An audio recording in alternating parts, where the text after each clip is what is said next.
Hello and welcome to this week's edition of the CoreCast. I'm your host, Chris Harris, a certified personal trainer and Pilates instructor who has been working with clients of all ages and fitness levels, helping them reach their goals. In today's episode, we're going to discuss how to start an exercise program.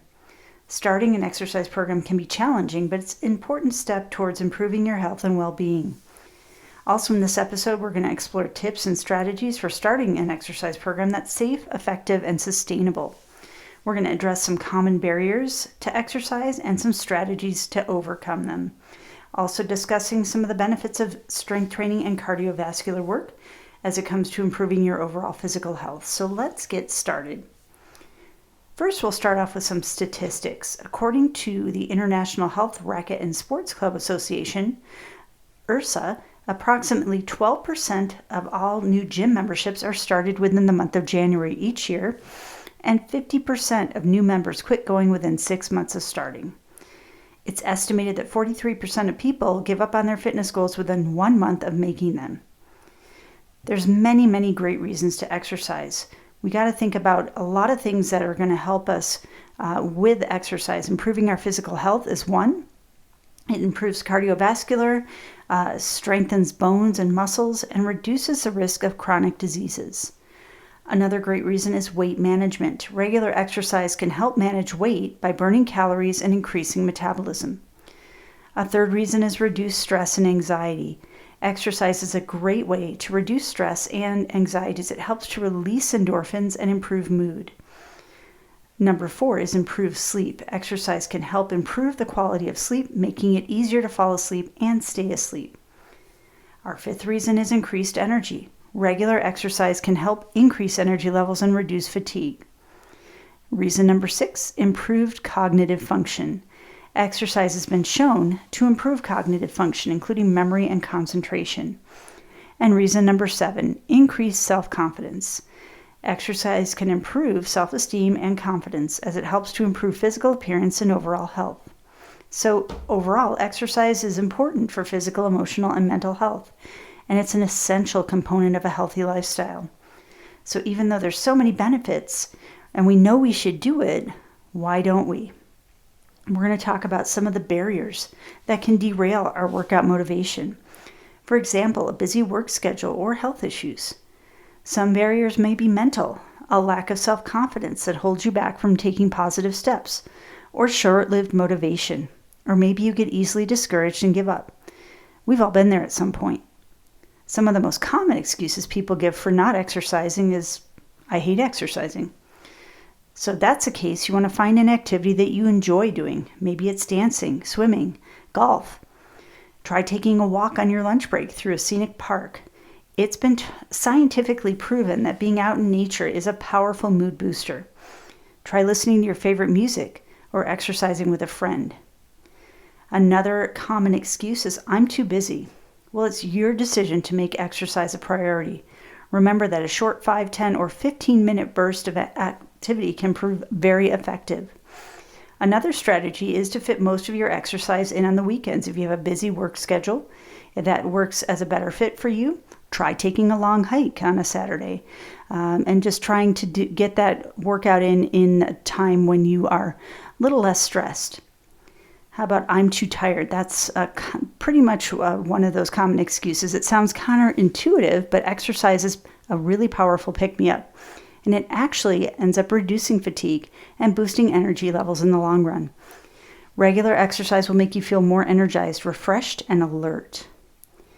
Another excuse is, I'm too fat, or I'm too old, or my health isn't good enough. It's never too late to start exercising.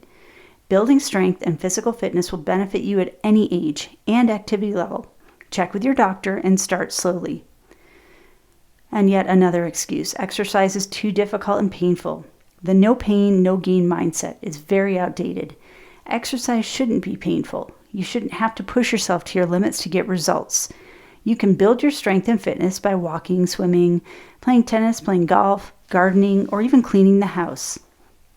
Another excuse, I'm not athletic. If you don't have to be athletic or ultra conditioned to get fit. Focus on an easy way to boost your activity levels, like we mentioned above. Our cardiovascular work, you can clean the house, you can garden, you can dance. Anything that gets you moving will work. Whatever your age or level of fitness, even if you're brand new to exercise and haven't worked out a day in your life, there are some steps you can take to help make exercise less intimidating and more fun. So number one is getting rid of that all or nothing attitude. You don't have to spend hours and hours in the gym, and who has that time anyways, to experience the physical and emotional benefits of exercise. Remember that a little bit of exercise is better than nothing. Just adding modest amounts of physical activity to your weekly routine can have a profound effect on your mental and emotional health. The CDC recommends a minimum of 150 minutes up to 300 minutes of physical activity a week. And that can be broken down into smaller, more manageable daily blocks throughout your week. So not to stress about getting everything in at one time. That all or nothing attitude can really be derailing. Now, thinking about being kind to yourself when it comes to exercise, research has shown that self-compassion increases the likelihood that you'll succeed in any given endeavor. Don't beat yourself up about your body, your current fitness level, or your supposed lack of willpower. Look at your past mistakes and unhealthy choices as opportunities for growth. It's really important to be realistic with your expectations. Expecting too much too soon can really lead to unrealistic expectations and ultimately frustration and discouragement. Focus on consistency instead of obsessing over results. Mood and energy levels will happen quickly, but the physical payoff will happen with time. It usually takes at least 3 to 4 months to really start seeing things change with your body. So how do you get started with an exercise program? Well, before you start, there's a few things that you should do to prepare. Getting your doctor's clearance is very important, especially if you have any injuries, illnesses, or conditions, or on any medications. Some medications may affect your heart rate, like blood pressure medications, and it's important to understand how they may relate to your workouts. It's important also to make an appointment with a personal trainer or someone to help guide you in maintaining proper form during exercises and monitoring your progress. Again, we talked about this earlier, but the Center for Disease Control Physical Activity Guidelines for Americans recommend that adults get that 150 minutes of moderate intensity aerobic physical activity or 75 minutes of vigorous intensity physical activity, or any combination or equivalent of it each week. So it's also recommended to have 2 to 3 days of strength training per week. So as you're starting out, you want to listen to your body and don't overdo it.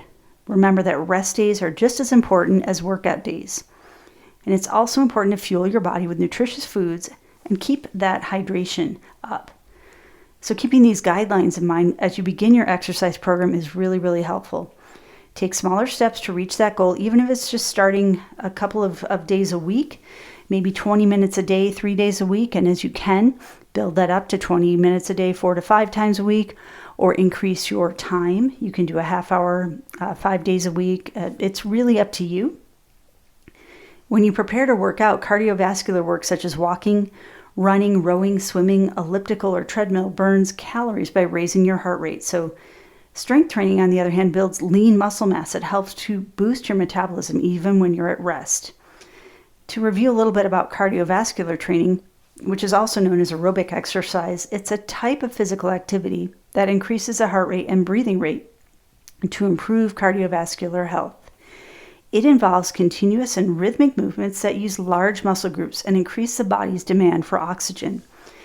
The goal of cardiovascular training is to really improve endurance, strengthen the heart and lungs, and reduce the risk of chronic diseases such as heart disease and diabetes.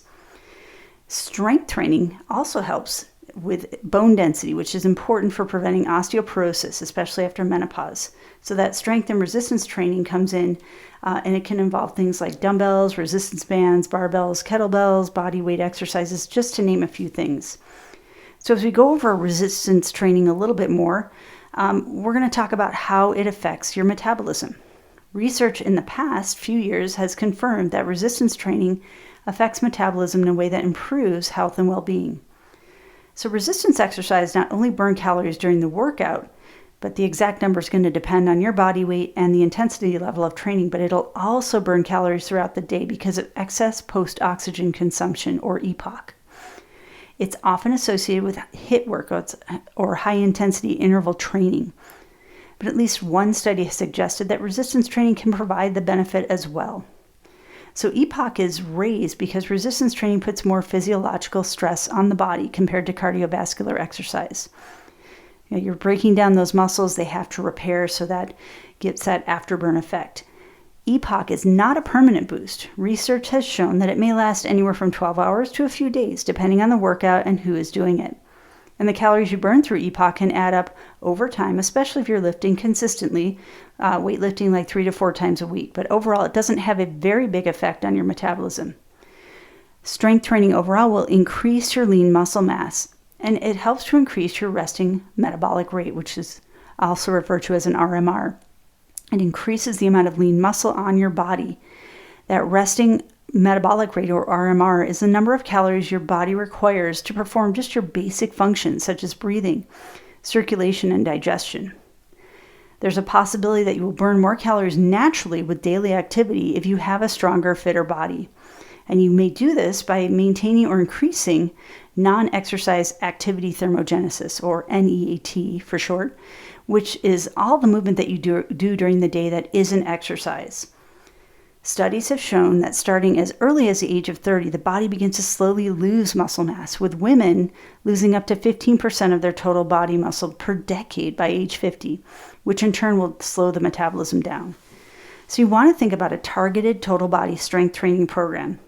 It's possible not only to prevent that muscle loss, but actually increase your muscle mass and keep that metabolism up throughout your life. In other words, while strength training may not increase that metabolism very much, it can help maintain it as you age. So focusing on at least 3 strength training workouts into your training routine is important if you want to build that lean muscle mass. So thinking about doing maybe an every other day workout 3 days a week, 2 to 3 days a week, with a day of rest in between to allow your body to repair. You want to prioritize large compound movements, which require multiple muscle groups to work at once. So say you were doing a squat to an overhead press, or maybe you were doing a lunge with a bicep curl. These are movements that involve multiple body parts, so they are going to really do a lot more than the smaller isolation exercises, such as just a basic curl or a tricep extension. They put more stress on the body, and this has been shown to create higher hormonal responses, which lead to more muscle growth. So when you strength train, you do mechanical damage, and that's supposed to happen. It's damage to the muscle fibers, and metabolic damage when you fatigue the muscles by depleting their energy stores. This damage signals a hormonal response that kicks in over a recovery period after your workout. The body will release growth hormone, testosterone, and insulin-like growth factors, which help replenish those energy stores and repair structural damage to the fibers. Those compound exercises that we talked about recruit and break down more muscle groups. Because you're using more muscles, your body releases more of those hormones, so you end up building more muscle overall than you would have spent the same amount of time doing an isolated move. Plus, compound movements are more functional. They really prepare you more for activities of everyday life. So if you're picking up a bag of groceries out of the car, or you're lifting something over your head, you're using those compound movements. And they require more core stabilization muscles to perform those movements as well. The hardest part, I think, about starting an exercise program is getting started. Once you do, you'll feel stronger, healthier, and more confident. So it's really important to kind of find where that motivation is. And remember, starting that exercise program can be challenging. Overcoming those barriers and prioritize your physical health, whether it's lack of time, motivation, or access to a gym. There are some strategies you can use to overcome these obstacles and achieve your fitness goals. We had talked about that a little bit in episode 7 of our podcast, Finding Your Motivation. Strength training and cardiovascular training are both essential components of a well-rounded exercise program. Remember that strength training will help to build the muscle, increase bone density, and boost metabolism, while the cardiovascular part of training improves cardiovascular health, burning calories, and reducing the risk of chronic diseases. You want to try to incorporate both types of training into your routine, and that can help you achieve optimal physical health. Don't forget to set realistic goals, find support, and stay consistent with your workouts. Thanks for joining me today for this week's edition of the CoreCast. I hope that this episode has inspired you to start or continue your fitness journey. Stay tuned for next week's episode. We'll see you soon. Be sure to check out CoreCast on all major platforms or on YouTube at the CoreCast channel, and that's Core with a K. If you're looking for some great resources for workouts and other fitness information, check out my website, www.core-fit.com, and that's Core with a K. If you're looking for great workout videos, check out my YouTube channel, Core Fitness AZ. And on Instagram, we're at core_fitness_AZ. Talk to you soon.